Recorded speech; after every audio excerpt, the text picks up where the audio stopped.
중세교회와 루터의 그 변혁 이 부분에 대해서 이야기를 하고, 그리고 마지막에 현실 문제로 다시 돌아오려고 합니다. 우선 도입부를 보자면 저는 이 자리가 굉장히 귀한 것처럼 생각이 되었습니다. 한편으로 루터의 종교개혁을 축하하는 자리입니다. 중세가 타락해서 제기를 떠났을 때 다시금 하나님의 역사로 우리를 복음으로 다시 불러주신 은혜를 감사드립니다. 그러나 또 한편으로 무거운 마음입니다. 왜냐? 혹시 여러분 영화 보시면 교회가 어떻게 나오던가요? 교회 잘하는 것처럼 나온 데 있습니까? 가톨릭이나 불교는 그나마 좀 낫지만 교회는 다 영 이상하게 나옵니다. 뭡니까? 어쩌면 하나님께서 우리에게 경고하시는 중인지 모르겠습니다. 그래서 저는 한편으로 축하, 그러나 또 한편으로 회개하는 반성을 하고자 하는 것이 저의 바람입니다. 루터는 당대의 카톨릭의 타락과 현재의 한국교회 타락을 비교하게 해줍니다. 죄송합니다. 제가 평신도로서 타락이라는 말을 써서 목회자들에게 대단히 죄송하게, 또 많은 좋은 성도들이 많다는 걸 저 압니다. 그럼에도 불구하고 제가 초등학교 3학년 때 예수를 믿었는데요. 얼마나 주님 앞에서 진보했는가 생각을 할 때 저는 신앙이 거룩해지고 있는가? 아니면 꼬꾸러지고 있지는 않은가? 이런 불안을 느낍니다. 그런 의미에서 타락이란 말, 영화에서 나오는 것들 거짓이 아닐지도 모른다. 루터가 종교개혁을 했듯이 어쩌면 지금도 종교개혁이 필요한지도 모른다.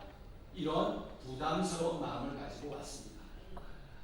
제가 열심히 있는 성도들, 열심히 있는 목회자들에 대해서 다른 생각을 하는 건 전혀 아닙니다. 그러나 이상하게 뭐예요? 등불은 구석진 데다 둬야 될 것이 아니라 세상에서 비춰야 하는 거 아닙니까? 그런데 왜 세상을 비추지 못하고 있습니까? 여기 이 코로나 시기의 통계 자료를 잠깐 보자면 개신교 25.3, 가톨릭 65.4, 불교 66.3. 이 올해 초에는 불교, 가톨릭 24.7, 23.4, 개신교 16.2. 제가 젊었을 때는 믿지 않는 부모들이라 할지라도 어느 종교를 자녀들이 믿으면 좋겠느냐 할 때 누가 1등 했겠죠? 당연히 개신교가 1등 했어요. 무슨 일이 벌어졌어요? 아까 정 총장님이 말씀하셨듯이 어쩌면 우리도 세상의 세속 쪽에 우리 발이 깊숙이 물들여 있기 때문이 아닌가 하는 불안감을 저는 가지고 있습니다.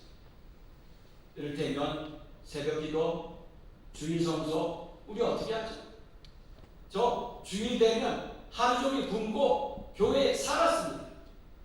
그러나 지금 중직자들이 자녀들을 예배 마치고 집으로 끌고 가지 않나요? 뭐 하려고? 공부시키려고? 뭐 하려고? 출세시키려고. 어거스틴의 어머니 모니카는 신앙적인 사람이었습니다. 그러나 어거스틴을 출세시키고 싶었습니다. 그래서 뭐 했어요? 그녀가 보기에 이교도 경전인 그리스 철학을 공부시켰고 결국 출세시켰습니다. 글쎄요, 어떻게 볼까요? 저는 마음이 부담스러운 부분들이 있습니다. 그래서 개혁교회 목표를, 이 표를 다시 한번 생각해 봅시다. 레포르마타 에클레시아. 이미 개혁되어진 교회는 우리 개혁교회라고 번역하죠. 셈페르, 항상 레포르만다. 개혁하고 있다. 개혁하려고 노력하고 있다. 어쩌면 우리의 모습은 종교개혁을 축하할 뿐만 아니라 우리 스스로를 뼈를 깎듯이 깎아내어서 다시 한번 개혁해야 되는 것이 아닐까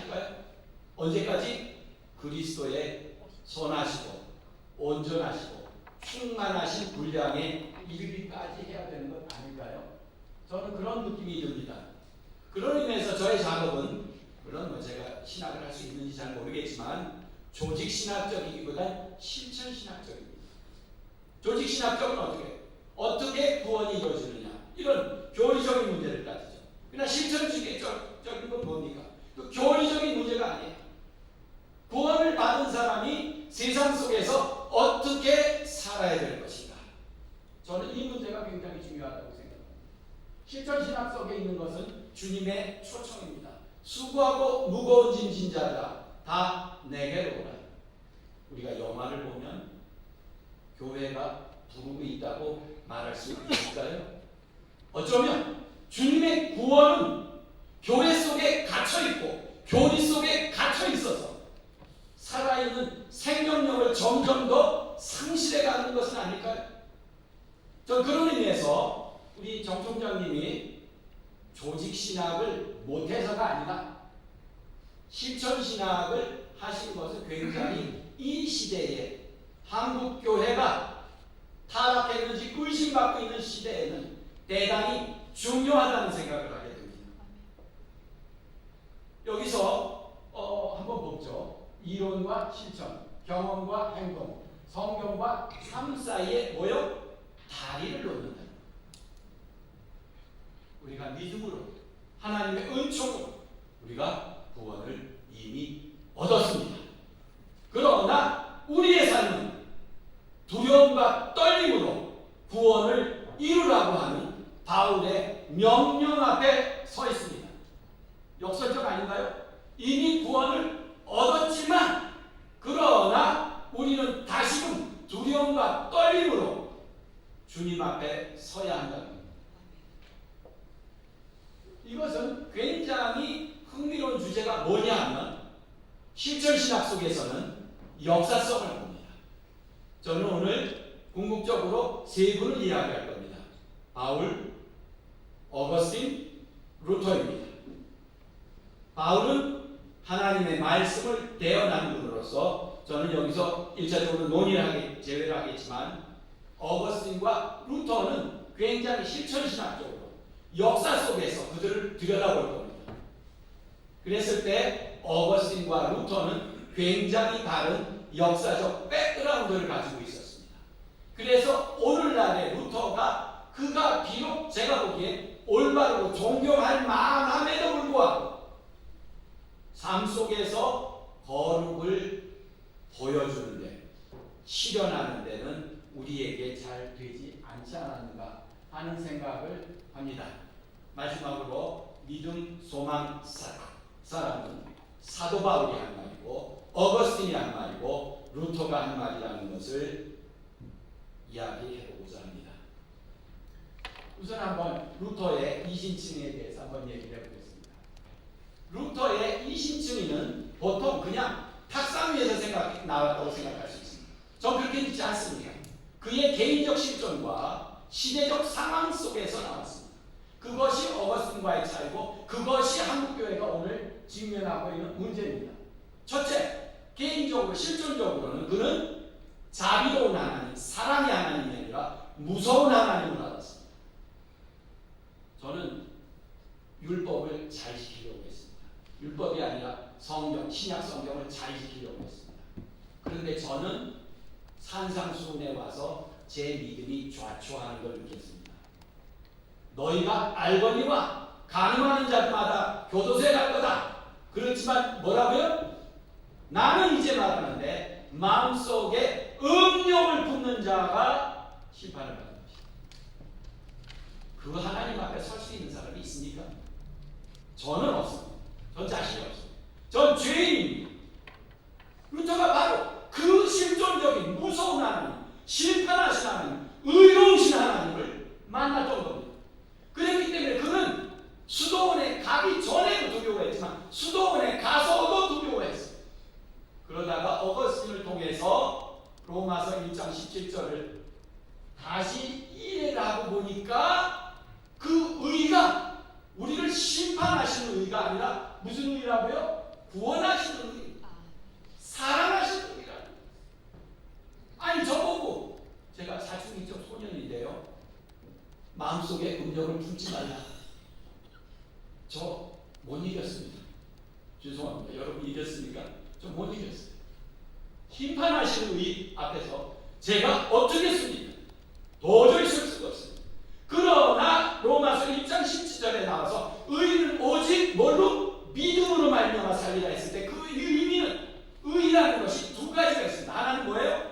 올바르고 판단하고 심판하고 정죄하는 의미입니다. 그러나 또 하나의 의미는, 바울의 의는 어떤 의미? 우리를 구원하시는, 우리 대신 죽으시는, 우리 대신 하나님으로부터 저주를 받으시는 의라는 겁니다. 다른 의죠. 루터는 실전적으로 아주 다른 깨달음을 얻었습니다. 두 번째는 면죄부 판례입니다. 이것은 시대적 배경입니다. 사실 그 당시에 면죄부는 하나의 배경이 있었어요. 죄라는 건 우리 개신교도들처럼 하나님과 나 사이의 계가 아니라 어떤, 이제 무춘배 교수님 말씀하셨듯이 어떤 공동체, 집단적인 문제였어요. 그런 의미에서 가시적이고 사회적인 문제였어요. 그렇기 때문에 사죄도 역시 가시적이고 사회적인 방식으로 해결을 해야 된다. 그럼 어떻게 해야 되겠어요? 고해를 해야 되고 면죄부를 사야 된다. 물론 면죄부가 원래 이런 뜻으로 나온 건 아닙니다.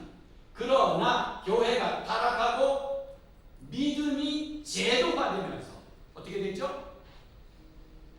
교황과 추기경과 누구죠? 그 태체, 이들 사이의 협약에 의해서 모든 면죄부 판매의 돈이, 태체가 아니라 푸거가의 은행가에 의해서, 여기도 은행이 등장합니다. 은행가에 있어서 면죄부 판매 돈이 다 들어갔습니다. 도대체 용납할 수 없는 타락이죠.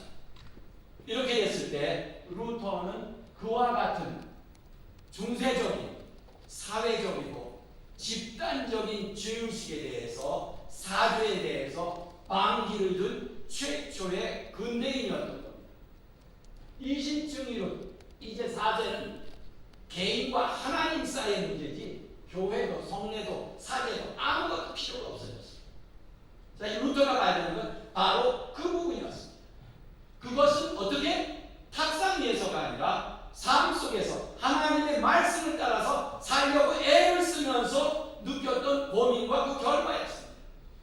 그래서 결국 제도화되고 외면화된 신심이 내면적이고 심리적인 근대의 신앙심으로 돌아가 버린 겁니다. 물론 저는 근대의 신앙성이 반드시 옳다고 믿지는 않습니다. 신앙 속에는 공동체적인 것이 있습니다. 나와 하나님만이 아니라 바울의 말처럼 내 이웃이, 내 민족이 구원으로부터 떨어진다면 내가 기꺼이 떨어지는 것이 낫겠다. 그렇죠? 바울은 혼자는 아닙니다. 그러나 여하튼 루터는 이런 집단의식 속에서 탈출해서 개인적인 신앙을 가지게 됐습니다. 이렇게 돼서 당대 카톨릭을 잠깐 살펴보면 사실 이 총장님이 잠깐 말씀을 하셨는데 중세 카톨릭, 그러니까 스콜라주의는 두 가지 시기가 있었어요. 하나는 1200년에서 1350년까지 실제론이 시대했고, 그 다음에 1350년에서 1500년까지 유명론이 시대했습니다. 이 구별은 철학적인 부분입니다. 꼭 신앙적인 부분이 아닙니다. 그러나 유명론 속에서 두 가지로 길러졌어요. 하나는 비아 모데르나, 새로운 길, 오캄, 가브리엘 비에이 있습니다. 그들은 인간의 선행 가능성을 강조했어요. 인간이 할 수 있다. 두 번째, 신 어거스틴 아빠, 스콜라 아우구스티나 모데르나, 리비니의 그레고리와 오르베토 후골리아노 등이 인간의 무능력과 하나님의 은총에 대해서 이야기하고 있었습니다. 물론 면죄부는 이 둘 아무 데서 속하지 않습니다. 그건 그냥 타락한 모습일 뿐입니다. 면죄부도 감사의 표시지 죄를 용서받기 위한 돈 내는 건 아닙니다. 하나님이 돈 받고 내가 용서해 주겠다는 말 성경에 저는 못 봤어요. 여러분 보셨어요? 저도 못 봤죠. 이런 건 없어요. 그리고 가톨릭 이런 소리는 하지 않습니다. 그러나 문제는 뭐냐? 새로운 길은 루터가 맨 처음에 배운 건 바로 이 새로운 길이었습니다. 사실 이 사람들은 이 신 어거스틴 학파는 루터 이미 전에 죽었고 이 오캄도 죽었고 가부리에 비엘만 살아 있었는데 루터가 처음에는 비엘로부터 인간의 가능성을 배웠으나 은총을 강조하면서 최대의 적수가 되었습니다. 여기서 하나 좀 오해를 풀어줬으면 좋겠는데 이것은 양자 대결은 아닙니다. 중세 가톨릭이라고 해도 하나님의 은총을 무시하고 인간의 선행을 얘기한 것도 아니고 개신교도들도 인간의 선행을 무시하고 은총만 강조한 건 아닙니다. 양자 대결은 아니에요. 뭐가 있어요? 강조점의 차이. 한쪽은 뭐? 은총. 한쪽엔 뭐? 인간의 선행, 믿음, 소망, 사랑 이런 식으로 나타나는 선행이 있다는 겁니다. 강조점의 차이입니다. 그러나 그 강조점의 차이가 인간의 타락한 본성과 제도 속에서는 굉장한 모순을 낳기 마련이라는 겁니다. 인간 이성의 한계를 저는 생각합니다. 사실은 하나님의 은총, 저는 선행 대신에 인간의 순종, 이 둘 중에 하나를 버릴 생각이 없습니다. 여러분 누구 버리시겠어요? 은총? 순종? 인간의 선행이 아니고요. 은총을 받아서 이미 의로운 자가 하나님 앞에 믿음과 사랑과 소망으로 순종한다는 겁니다. 그러나 인간이 가능성을 강조하면 교회의 중재 역할을 강조하는 중재 가톨릭처럼 은총을 무시하는 결과를 낳습니다. 그러나 여기에 부딪혔기 때문에 루터는 바로 이 문제에 부딪혔기 때문에 은총을 강조했어요. 그러나 루터는 마지막 선을 넘지는 않았습니다. 마지막 선을 넘은 것은 오히려 멜랑히톤입니다. 그래서 저는 루터와 루터란을 구별합니다. 루터 자신은 마지막 선을 넘지는 않았고 다른 쪽을 강조했어요. 자, 이제 역사적으로 한번 봅시다. 한 사람은 어거스틴, 또 한 사람은 루터입니다. 여기서 역사적이라는 건 이렇게 됩니다. 적수를 얘기하고 싶습니다. 어거스틴에게는 하나의 적수가 아니라 둘의 적수가 있었어요. 하나의 적수는 누구요? 죄라는 건 어쩔 수 없어. 인간이 죄 안 짓고 사냐? 우리 한국 사람들 작은 일반적인 의식 아닙니까? 믿지 않는 사람들과 만나면 이런 의식이 듣고 우리도 그렇게 이상해 보이지 않잖아요. 그러나 어거스틴이 봤을 때 이것은 그리스도인들에게 무서운 도전이라고 느꼈어요. 왜? 하나님께서 인간이 순종하려고 한다면 자유롭게 선을 택할 수도 있고 악을 택할 수도 있었다는 것입니다. 물론 자유의지가 타락하긴 했어요. 그러나 이 자유의지가 하나님의 은총으로 자유를 얻고 난 뒤로는 자유의지는 다시 살아날 수 있습니다. 그런 의미에서 루터는 어거스틴은 죄의 운명론적인 그 죄성을 믿은 만유를 벗어나서 자유의지를 강조했고, 그러나 또한 하나님의 인간의 선한 가능성을 너무 강조한 펠라기우스로부터 벗어났어요.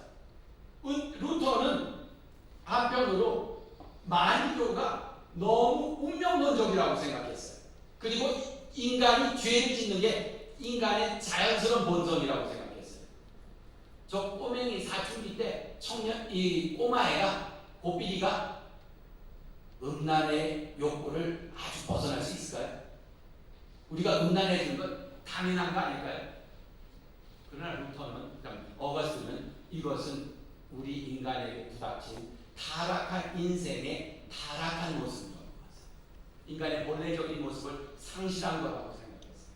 그래서 자유의지를 강조했어요.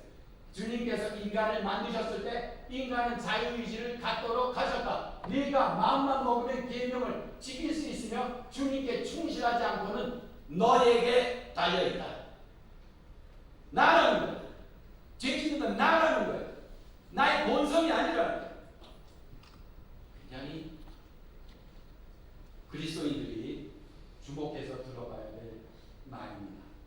그러나 펠라기우스와 싸우면서 또 하나 하나님의 은혜가 없다면 선한 일은 전혀 할 수가 없다. 이런 생각을 하게 됐어요. 여기서 결국 뭐예요? 타락에 의해서 노예가 된 자유의지라는 거예요. 선악을 따먹기 전에는 정말 자유의지가 있었죠. 그러나 선악을 따먹은 이후 이것이 노예가 됐어요. 자유의지가 노예가 되어버렸어요. 그러나 칭의와 은총에서 오늘 종교개혁의 역사는 칭의의 역사죠. 칭의가 뭐냐? 죄된 자유의지를 다시 해방시키는 하나님의 은총입니다. 그렇지 않습니까? 제가 그럴지라도 제 속에 죄가 없지 않을지라도 그래도 다시 한번 주님께 무릎을 꿇을 수 있다고 생각합니다. 그래서 두 가지의 자유의지를 얘기합니다. 타락, 해방된 자유의지, 그리고 은총을 두 가지로 구별합니다. 아마 두 번째 이 은총에 대해서 여러분이 좀 부담스러울 수 있지만 한번 들어보시기 바랍니다. 첫 번째는 인간의 모든 행동 앞서서, 인간의 노력, 인간의 의지에 앞서서 하나님이 먼저 하시는 활동적인 은총입니다. 능동적인 운동입니다. 그러나 두 번째 뭐죠? 칭을 받은, 은혜를 받은 인간, 그 인간은 해방된 자유의지를 갖고 있는데 그 자유의지와 협력하는 은총이라는 겁니다. 어쩌면 이게 펠라기우스주의라고 뭘 생각하실지 모릅니다. 그러나 한번 생각해 보십시오. 제가 절망하고, 그렇죠? 이 좌절해서 정말 실망해서 주님을 떠난 적도 있습니다. 그러나 누가 저를 돌이켜 주셨습니까?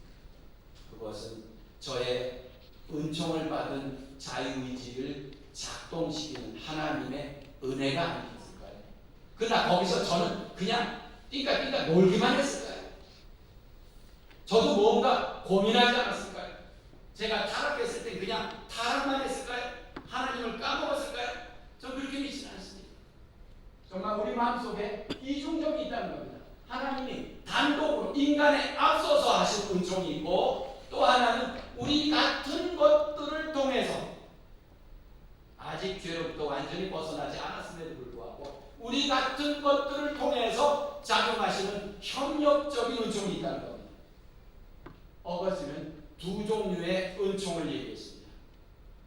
그런데 반해서 이 어거스틴은 하나의 적수만 가진 게 아니라 두 개의 적수를 가졌기 때문에 자유의지와 그 다음에 우리 인간의 순종을 같이 강조했다면, 이 루터는 의의 전가 이런 얘기를 하면서 하나님의 은총만 얘기했습니다. 여기 하나님의 의, 로마서 1장 17절에 나오는 하나님의 의가 어떻게 했습니까? 어거스틴은 그런 말을 쓰진 않았지만 어거스틴 이래의 중세에는 하나님의 의를 여기 인푸지오, 하나님이 우리에게 뭐예요? 이 마른 땅에 물을 부어주듯이 은총을 부어주셨다. 그럼 어떻게 돼요? 싹이 내리고 자라나죠. 그러나 루터는 굉장히 인간의 모든 공로를 까고 하나님의 은총만 강조하는 바람에 인프타치오, 의가 우리에게 전가되었다. 이렇게 되어 있습니다. 우리가 우리에게 부어진 게 아니에요. 그냥 의롭다고 이야기를 한 거예요. 이게 전가예요. 유스티피카치오, 의로움. 이것은 사실 디카이오오라고 하는 헬라어, 그 신약 성경에 나온 그 단어죠. 거기서 나온 명사형인데, 이거의 원래 뜻은 가톨릭은 의화, 의롭게 만든 거라고 얘기했어요. 그러나 루터는 이 인프타치오를 얘기했기 때문에, 정감한 얘기했기 때문에 의롭다고 여기셨다고 그랬어요. 여기에 디카이오오라고 하는 것은 실제로 이중적 의미입니다. 하나는 뭐요? 실제로 인간 속에 의가 들어왔다. 그래서 의로워진다라고 하는 것도 있지만, 또 한편으로 인간 속에서 그냥 의롭다고 죄인이지만 여겨준다. 이런 의미도 있다는 겁니다. 여기서 그래서 바로 루터는 칭의를 통해서 성도는 의로우면서도 동시에 죄인이다. 우리가 우리 스스로부터도, 그리고 우리의 행위 성과 때문도 아니라 여기 우리 내면을 돌이켜보는 거예요. 우리 한번 내면을 한번 돌이켜보세요. 그러면 우리 스스로부터도, 그리고 우리 행위 성과 때문도 아니라 단지 외부에서 하나님의 판단에 따라서. 그래서 우리는 우리의 외부로부터 의롭다. 그래서 그가 생각하는 하나님의 의는 유스티티어 알리에나, 외부의 의, 하나님의 의라는 겁니다. 주어졌다, 정가되었다. 그러니까 의가 어떻게 됐느냐? 하나님의 의가 어떻게 됐습니까? 우리 마음속에서 우리를 작동시키고 우리를 움직이십니까? 아니면 그냥 의롭다고 여겨주기만 하십니까? 루터는 하나의 접수를 만났기 때문에 그는 그의 은총을 이렇게 생각을 했던 겁니다. 사실은 중요한 문제, 멜라니코는 외적 행위로서의 하나님의 의롭다 하심과 신자가 성령의 사역으로 내적 재생을 걷는 중생 그리고 성화, 이 둘을 날카롭게 구분했습니다. 사실은 어느 것이 옳다고는 인간의 이성으로는 그렇게 말할 수 있다고 생각하지 않습니다. 그러나 하나 분명한 사실은 한 사람은 두 개의 접수를 가지고 있었습니다. 한 사람은 하나의 접수를 가지고 있습니다. 제가 종교개혁에 있어서 한국교회에 다시 한번 물어봅니다. 우리가 은총 대신에 인간의 행위로 구원을 얻는다고 말하는 사람 있나요? 없죠. 우리는 다른 하나의 접수를 가진 것 같습니다. 무슨 싸구려 은총, 싸구려 구원, 이것을 가진 것 같습니다. 의사가 그에 의해 치료받고 있는 병자들에 비유될 수 있다. 그들은 실상은 비록 병들어 있으나 그 면하에 있어서 그리고 그 소망에 있어서는 이미 건강하다. 건강해지는 도상에 있다. 이게 인프타치오와 인푸지오라고 신학적으로는 구별하지만 여기서 사실 인프타치오인지 인푸지오인지 저는 구별이 잘 가지 않습니다. 다만 강조점이 있습니다. 여기서 이제 결국 문제가 되는 것은 이런 겁니다. 사실은 여기서 이 바울의 얘기를 한번, 사도 바울의 이야기를 한번 해봅시다. 고린도전서 3장 13절은 어쩌면 우리에게 13장 13절은 굉장히 충격적일 수 있습니다. 그런즉 믿음, 소망, 사랑 이 세 가지는 항상 있을 것인데 그 중에서는 사랑이라. 믿음은 뭡니까? 축쟁이 뭡니까? 사실은 바울 서신을 자세히 분석해 보자면 믿음, 소망, 사랑 세 가지 삼중주를 얘기하고 있습니다. 믿음만 얘기한 게 아닙니다. 루터가 믿음이 필요했기 때문에 믿음에 꽂혔을 뿐입니다. 그러나 고린도서에서는 이 사랑을 얘기하고, 갈라디아에서는 믿음을 얘기하고, 그 다음에 데살로니가에서는 소망을 얘기합니다. 그리고 갈라디아서에도 믿음을 얘기하는 가운데도 이렇게 얘기합니다. 그리스도 예수 안에서는 할례나 무할례나 효력이 없으되 사랑으로서 역사는 믿음뿐이니라. 믿음은 사랑으로서 활동한다. 우리의 믿음은 어디 있습니까? 교회에 있습니까? 우리 신신 깊숙한 곳에 있습니까? 세상 속에서는 발휘됩니까? 만약에 발휘된다면 정말 영화 감독들이 다 바보 천치가 돼서 교회를 그렇게 멸시하는 화면을 찍을까요? 그리고 팔릴까요? 교회가 믿음을 사랑으로 역사하고 있는데 저는 그렇게 믿지 않습니다. 한국교회는 하나의 접수의 직면에 있습니다. 사랑과 무관하게 독립해서 따로 떨어진 믿음, 소망, 사랑이 아니라 믿음만 남아있는 믿음 지상주의가 됐습니다. 죽어서 천국 가겠죠. 저는 죽어서 천국 가는 게 문제가 아닙니다. 저는 믿고 싶고 사랑하고 싶고 주님 안에서 주님의 이 구원의 역사에 실제로 참여하고 싶은 소망에 사로잡혀 있습니다. 그런 의미에서 우리 그리스도인들은 이 삼중주의에 대해서 바울, 어거스틴, 루터를 다시 한번 고민할 필요가 있다는 것이 저의 마지막 결론입니다. 감사합니다.